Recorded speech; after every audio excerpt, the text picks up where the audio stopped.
Hello viewer, we are going to create a design by using that circular shape. So let's have that design.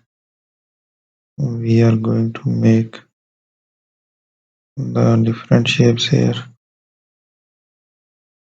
So let's go with the other one to make a logo for the Olympics.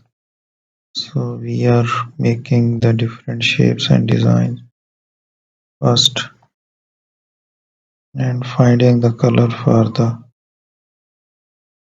logo, and color combination can give a best idea for it.